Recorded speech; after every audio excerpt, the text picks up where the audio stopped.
Hello everybody, and this is Mastermind coming at you with another strategy guide for Age of Mythology. And in this video here, we're going to be looking at doing an ISIS rush. Now to start this off, what you're going to want to do is just start building as many villagers as you can, use up all of your food, go ahead and build the granary and start hunting right away.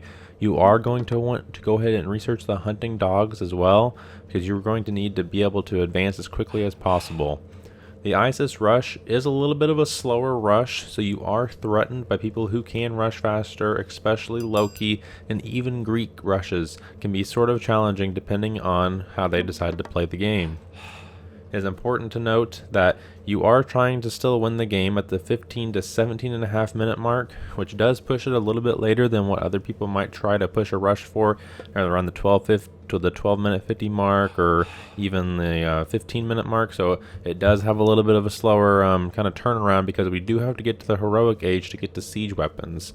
And what this rush entails essentially is that we are going to be doing a priest rush with a couple siege towers involved, and once we reach their actual base, we are going to then use our two god powers, which are going to be Eclipse and Ancestors. And Ancestors are considered myth units, so Eclipse is going to power them all up and allow you to take out any enemies that might be in the base, any kind of military units, as well as really put a lot of pressure on all of their villagers, anybody who's around the town center. The town center is not going to be able to fight back very effectively, because there's going to be so many of your Ancestors on the ground, coming up out of the ground, and they are all boosted by the Eclipse, as well as your myth units that you already get from the temple for free, with all of your priests being able to use ranged attacks and the siege towers just sieging all of their buildings.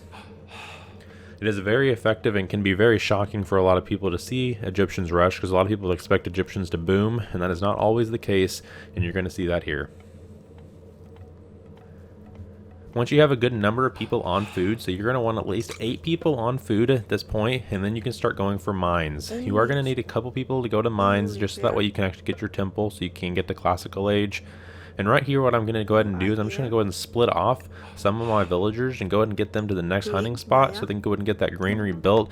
And that way, even when they do become idle, once they do finish that last meal, basically, it's going to allow me to continue to generate food, even though all of them there's a majority of them that are up here. So I'm just trying to really kind of divide up the workforce a little bit, so that way I don't lose all of my food source all at once. And it's also very helpful to do, because you're kind of spreading out your villagers as well, so if someone does decide to rush you, then you aren't really sacrificing all of your villagers, you aren't sacrificing all of your food source. Just split them up a little bit, kind of diversify them a little bit, so that way even if you do get kind of rushed a little bit earlier than what you're able to kind of defend with, you are able to still generate resources for all the resources that you're trying to get. So once you have a good number, about 2 or 3 on the gold mines, you're going to want to go ahead and get at least one person onto wood. And basically the reason that we want wood is because we are going to want to build those siege towers in heroic age. We don't need them right away, but it is kind of nice just to go ahead and have someone go ahead and work on towards getting that wood source going. And now that they have ran out of their food source right here closest to me, I'm going to go ahead and move them all over to another food source. Go ahead and make sure you move the pharaoh over, because you want to make sure you keep getting that boost, that boosted resource gain.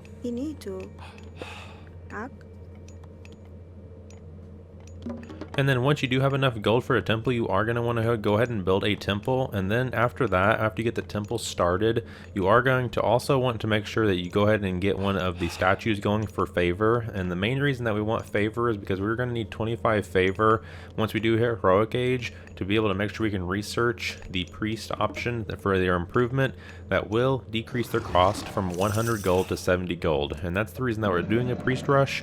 It's just mainly due to the fact that they're so cheap to make, and we are going to actually use our god power for prosperity to actually use them on the gold mines to really boost our income up. We're going to be doing that in the classical to heroic transition period, so that way once we do hit heroic and we do get that research going, we will be able to really spam out a ton of priests for a reduced cost. You just want to make sure, like I said before, that you do go ahead and research the one that is going to give you Eclipse, and you are going to get a Sphinx from that as well. If the Sphinx dies from a rush, that is completely fine. However, it is nice to have whenever you do actually get a push their base, because the Eclipse is going to have them boosted. But mainly it's just going to be probably for a defensive play in case they do decide to attack a little bit earlier than we are able to attack back. Inich erek iurifer. Gro en jawit. In wedge iurifer. Gro en jawit. Yo ier. Gro en jawit.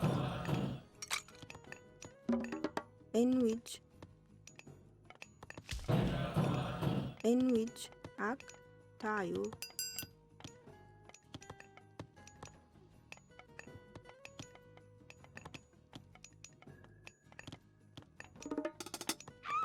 rig ak tayo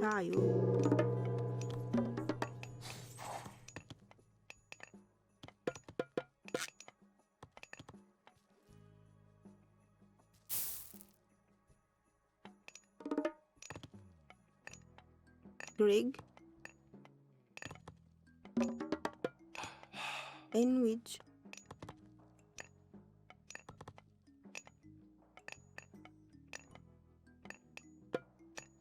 you refer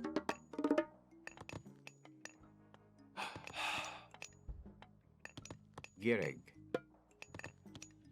Ak. Entio. Tayo. Bea. Entio.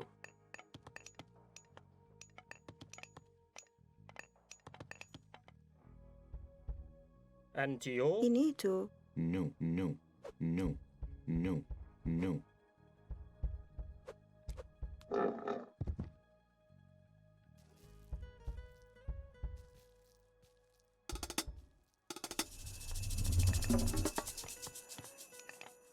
rig tayo you refer air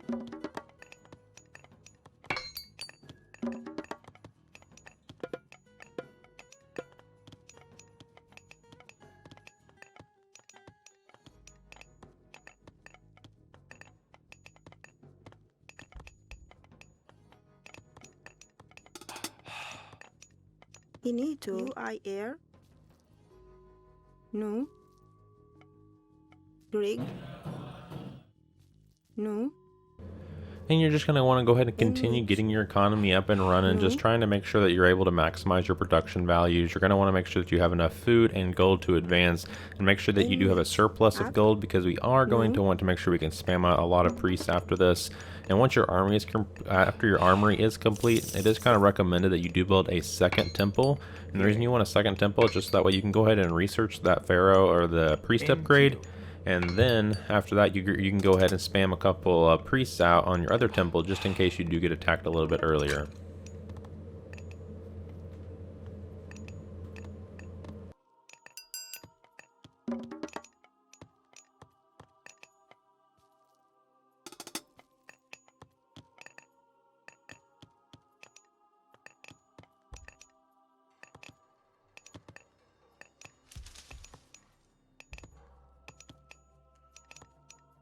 inito you refer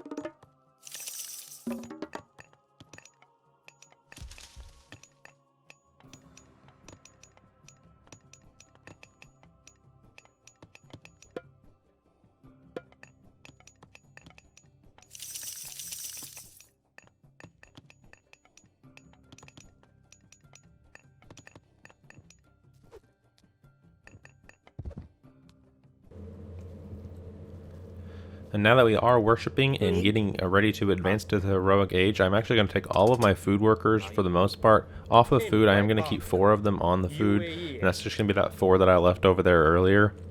But the bigger group and the pharaoh, I'm actually going to move over to this closer gold mine. And the reason for that being is that we are about to activate prosperity. And whenever we do activate that, we want to make sure we have as many people on the gold mines as possible, so that we do maximize this god power that we were about to use. And you can see here that they are deciding to attack me pretty early on, and they are Norse, so this was kind of expected. I did lose my Sphinx, and that's completely fine as well. I do have the watchtowers, which are going to be able to help me actually win, and I'm going to go ahead and activate prosperity while they are attacking me.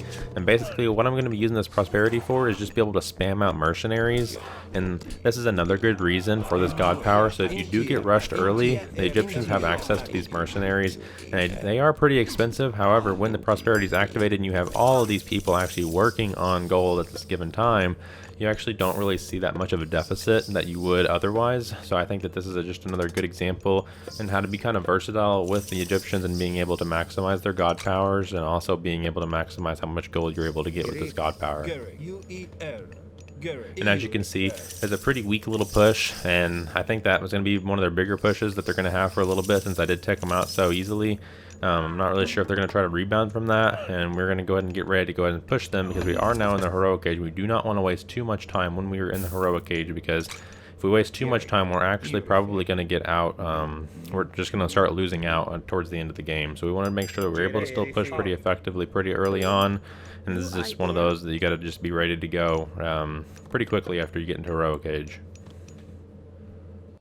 UI air. Into. In wedge. No. No. No. In which tayo. No. No. No.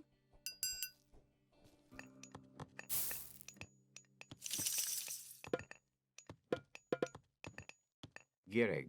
In which you refer. And which Greek you refer. In wedge. You. Bea. Inage erect. You refer. Into. Inito.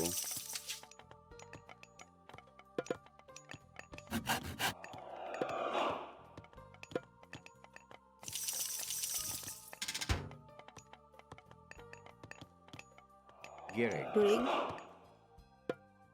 You refer. In wedge. Into I air. Baya.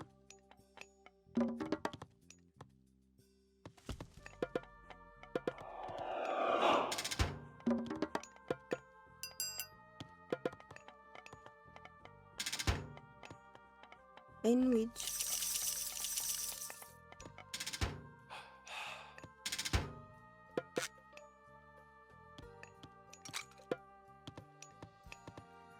Gereg. Ak. Bea. In wedge. Into. Gereg. rig.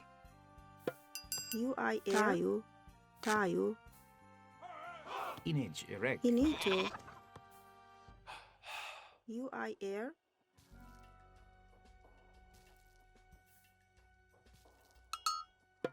Tayo.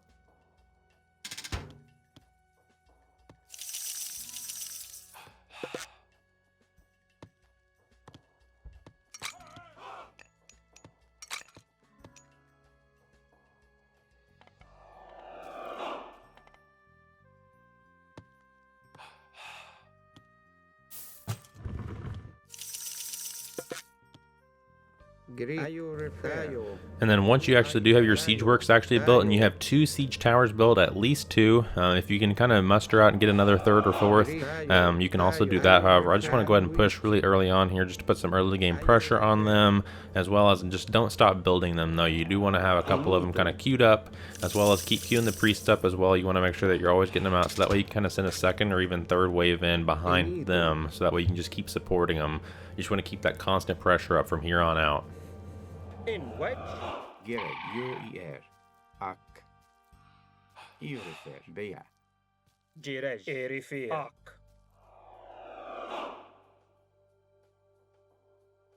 And which you refer.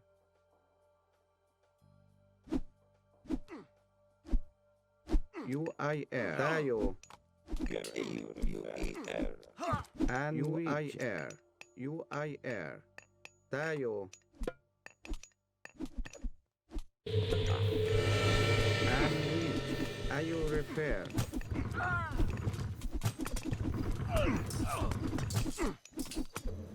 Once you do arrive at their base, you are going to have to micromanage a little bit. You're going to want to make sure that your siege towers are attacking actual buildings and not getting stopped by any of the troops or getting attacked by troops. It is kind of hard to do a little bit at times. However, you just want to try your best and just try to make sure that these guys are attacking as many buildings and structures as physically possible.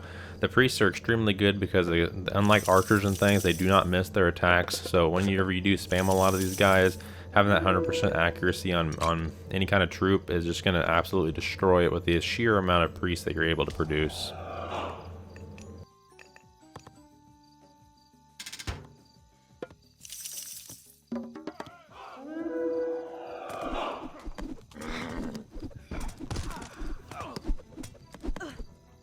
Enito, you are you repair. And then as you can see there, once you've used that Eclipse God power and you've used that as ancestors and you already had that massive push off the first, not that first half, it's pretty much over for them at this point. They really can't come back from this. I'm attacking their town center right now. And once the town center is probably destroyed, they're probably going to go ahead and give up. So if you guys have any questions about this type of rush, or if you guys are interested in seeing any more strategies played out in Age of Mythology, make sure you leave a comment down below, and I'd love to be able to try them out. And if you guys have any suggestions or ideas for other content on the channel, make sure you let me know down below. And I'll see you guys in the next one. Great.